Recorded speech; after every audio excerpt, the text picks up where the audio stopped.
Hola, hola queridos millennials y el resto de los mortales. Aquí estoy con una nueva película, una película de cartelera que ha sido éxito, súper éxito este fin de semana en Estados Unidos y es un remake de los remakes y se llama Kong, la isla calavera. Primero de todo, deciros que me ha gustado, esperando lo que se ha de esperar, que es una película de acción. Y voy a hacer una opinión simbólica, que también da para hacer opiniones simbólicas, una película de acción.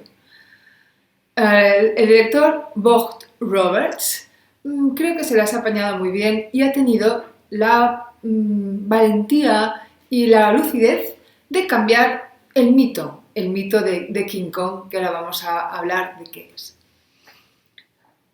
He de agradecer, antes de todo, a un amigo que es un entendido en teatro, muy entendido, un gran profesor de teatro y que me ha valorado un poco los vídeos que he hecho y bueno, me ha gustado una crítica positiva, aunque hay cosas a mejorar, que voy a hacer. Esto es un inciso, perdonad.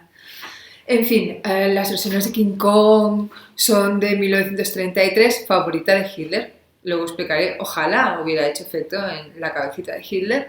En 1976, 86, la versión del 2005 con el director Peter Jackson, con el protagonista Naomi Watts, es la que más se acerca a la versión del 33, en que realmente explota, como diré más adelante, el mito de la Bella y la Bestia. Y en este sentido Naomi Watts, que es la protagonista, la chica de King Kong, está como muy sexy, muy dulce y es una bella en manos de la bestia que es King Kong.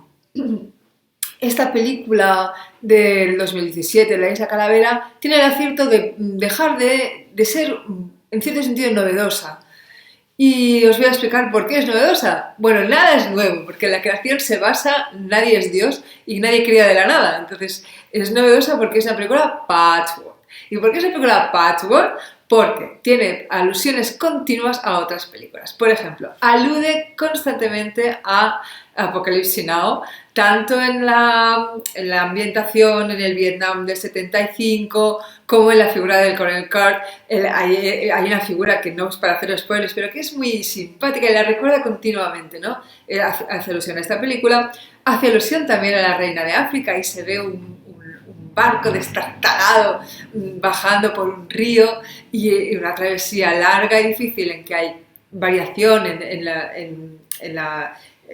en cómo evolucionan los caracteres, por supuesto de King Kong, de Alien también, en el sentido de que aquí aparecen unos monstruos que tienen mucho que ver con nosotros y que se ponen dentro nuestro en cierto sentido, son nuestros propios monstruos los que salen de la Tierra, de esto. Y bueno, por supuesto Jurassic Park. Y con esta amalgama de patchwork, pues sale algo, una creación que es força buena, suficientemente buena para tapar los ojos a los niños, porque por favor no los llevéis o tapadle los ojos porque es continuamente que van saliendo escenas de acción y violenta y un poco gore y mucha sangre. Está muy bien el montaje histórico, la ambientación en el Vietnam del 75 está muy bien descrita, la ambientación de Saigón, de hecho recuerda otras películas del Vietnam, recuerda El Cazador, recuerda, bueno, ya he dicho Apocalypse Now, está muy bien, la tecnología de aquel momento también es una cosa que me impresionó, ¿no? Porque salen cosas que estamos ya olvidamos que existían, las diapos, y está muy bien en este sentido. Luego, simbólicamente, comienzo el comentario simbólico, King Kong, la natural, la que empezó en el 33, es una reinvención del mito de la Bella y la Bestia. Pero el mito de la Bella y la Bestia, cuando una película, cuando algo como las borrascosas, como Jane Eyre, como King Kong, cuando una cosa se repite tanto en la historia del cine o del arte, cuando mueve algo dentro, es que hay algo mítico, hay algo que a la humanidad nos recuerda a algo colectivo, trata de un tema colectivo, no de un tema personal. No habla del amor personal, no habla del amor como amor de la humanidad. En este sentido, King Kong alude, por supuesto, al mito de la Bella y la Bestia, que no voy a profundizar porque, entre otras cosas, ya llevo 5 minutos y porque hablaré en otro vídeo. Solo quiero deciros que King Kong y el mito de la Bella y la Bestia nos hacen dos niveles de interpretación. En un nivel más superficial, Dios mío, hay que pensar, vamos a valorar las cualidades de este feo, ¿no? Porque igual son más buenas que el de guapelas que tengo al lado. Y a un nivel más profundo, que hay que asumir las cualidades instintivas, psicopáticas, animales, fieras, salvajes y asesinas que están en nuestra propia naturaleza.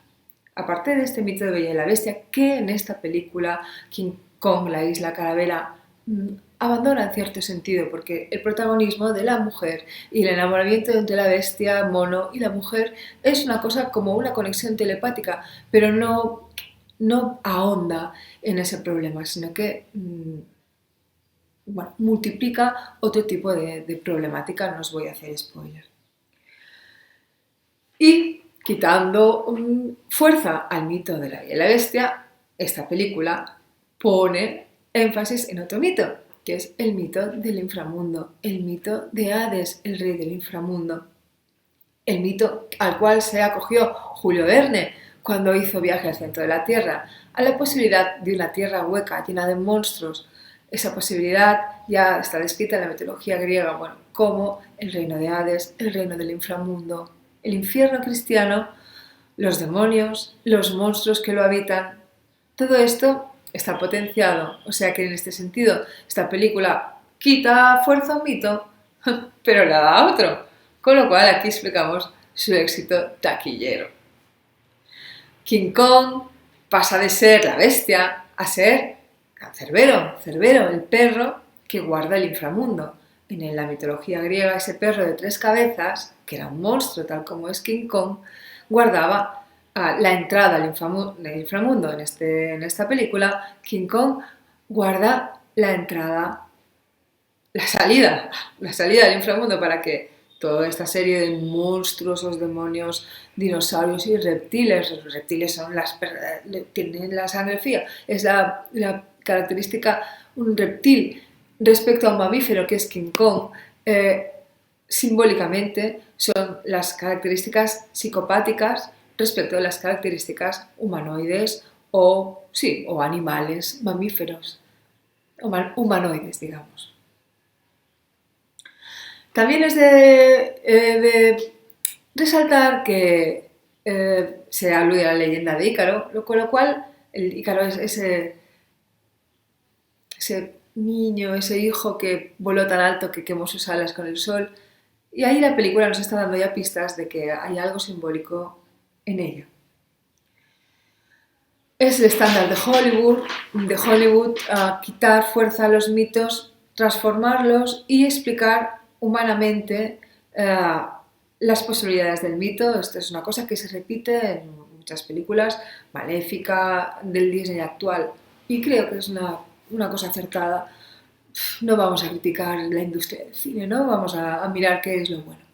En conclusión, queridos millennials, os diré que es una película de acción trepidante, de tapar los ojos a los niños, que es una película en que yo aplaudí, y cuando en una sala de cine que la viste sábado se aplaude, te da como una alegría, dices, Dios, pero todos nos hemos comunicado en la felicidad, en la comunión espiritual que te ofrece una sala de cine grande, no la tuya individual. La banda sonora, también dicho, está bien, hay temas de Creedence, la ambientación en los años 70, los personajes tienen una textura gris, no como la película original o en los guiones menos elaborados en que son buenos y malos. Aquí hay muchos arquetipos bien elaborados: el arquetipo del soldado, el arquetipo del científico, el arquetipo del explorador, el arquetipo de la fotógrafa, y están bien. Me sabe mal que son grandes actores. Pobre Toby Kebbell, que también hizo un poco de simio en las expresiones y tal, pero es que a Toby Kebbell solo lo utiliza para hacer de simio y de monstruo. Pues a mí me parece muy guapo y me sabe muy mal. Atención, spoiler, no miréis que ya estoy acabando. No lo puedo decir. Bueno, lo digo, no miréis, es un momento. que muera tan pronto, qué pena da. En fin, es todo lo que quiero decir. Agradeceros todos que sigáis mi canal. Pediros por favor que me gusta mucho que comuniquéis conmigo y me digáis cosas y me hagáis comentarios. Aunque no os guste, podéis poner no like, pero me decís por qué. Apuntaros si queréis verme en Facebook, tengo Susana Portala Morenos. Y nada, muchísimas gracias.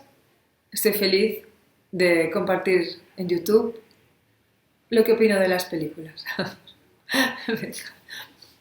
Chao.